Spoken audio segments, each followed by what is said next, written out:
My name is Mike. I'm a professor for social management, and you are listening to Managing Around, the podcast about social sciencing and magic managing.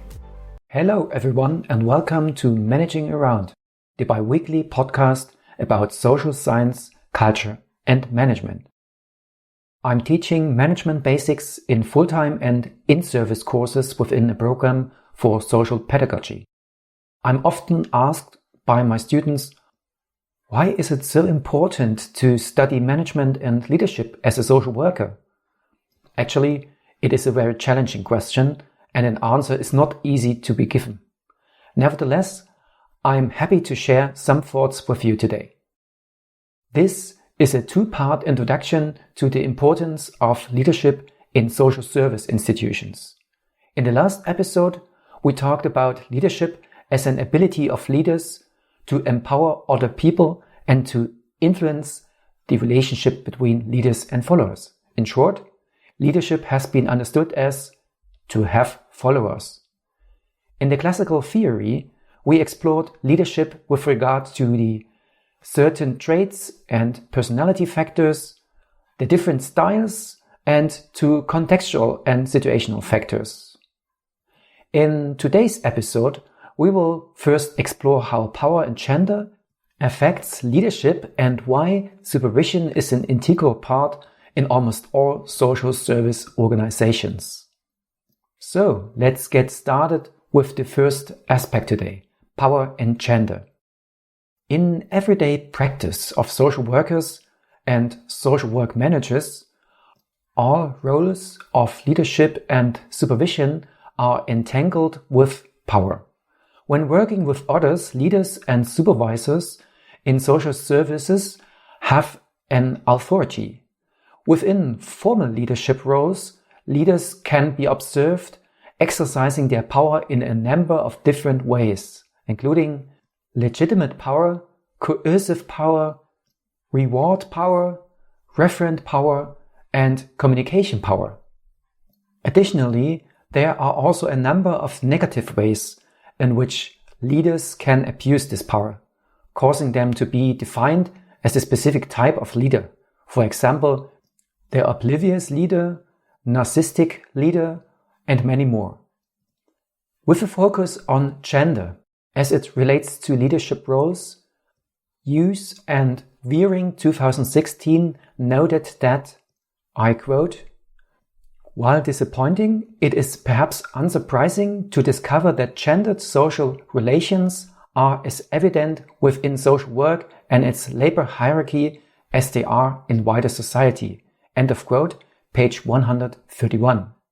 Given this, and I continue with quoting from the same source, the qualities that many women bring to leadership are well known to social work, despite their disproportionate representation of male social workers in formal leadership roles. End of quote, page 133. With other words, in many of those institutions, there is still an imbalance and an increasing need for more diversity in leadership positions. This remains a constant challenge to be addressed, especially with regard to formal leadership roles, which is not only a question of recruitment, but also of more diversity in leadership approaches and practices. This is our first insight of the day. If we think of formal leadership roles in social service institutions, we may have to face the qualities and the challenges of power and gender as in any other institutions or sectors of the society. We will now move on to our second aspect that we want to discuss today, social work supervision. Hughes and Weering 2016 explained that, I quote, "Supervision has long been regarded as a key to developing and maintaining ethical and critical reflective social work practice." End of quote, page 133. In supervision sessions, professionals can explore, recall, and reflect on the personal and professional issues that are affecting the nature of their work. Supervision was and is an integral part of and increasing the quality of social work. But as so often, despite the increasing need, supervision services are being under-resourced. However, Hughes and Wearing 2016 noted, I quote, "The emphasis is on the supervisor providing advice and assistance to the supervisee in the day-to-day practices. Thus, inevitably, the focus is on resolving day-to-day practice problems. While this is an important part of supervision, arguably it reflects a reactive orientation and does not particularly stimulate the long-term learning and professional development of the supervisee." End of quote, page 136. And according to Morrison from 2001, supervision ideally should also include professional development, staff care, and conflict mediation. The relational model of supervision is well known in this context and has psychodynamic roots. As presented by Frawley O.D. and Sarnat 2001 and Ringel 2001, this approach seeks to move beyond the omniscient supervisor and focuses on encouraging the supervisee's collaboration. However, difficulties in collaboration between supervisors and supervisees are likely to occur, as they may have been different styles and practices in relation to prioritization and supervision. Itzhaki from 2000 also identifies several different stages associated with supervision, including the beginning stage, in which trust has yet to be established between supervisor and supervisees, the immediate stage, in which the supervisee begins to acquire greater sources of knowledge, although there remains a gap in knowledge and/or experience, the advanced stage, in which the supervision becomes similar to a learning environment and the supervisee begins to take initiative, and the final stage, in which the supervisee becomes an independent worker and may soon take the role of the supervisor. One of the demanding issues a new supervisor must face is its authority, which is intertwined in its role. And this is what we have discussed in the first aspect today. Let's summarize this second insight for today.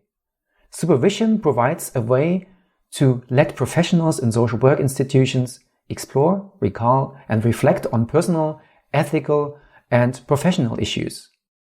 It is part of the leadership in social service organizations and includes professional development, staff care, and conflict mediation. If you want to learn more about the different aspects of leadership in social service institutions, I'd like to recommend you the following book, Hughes and Wearing 2016, Leadership and Supervision, Organizations and Management in Social Work, Everyday Action for Change, the third edition, especially the pages 123 to 140 from Sage Publications. Alright, that's it for today, dear listeners. In future episodes, we will have to explore other approaches and aspects such as the adaptive, agile, and digital leadership. I truly appreciate all your efforts to tune in my podcast for this episode. Please, if you liked this episode, don't forget subscribing to the podcast channel, Managing Around, in your favorite podcast app, so you can stay up to date whenever a brand new episode of Managing Around is released.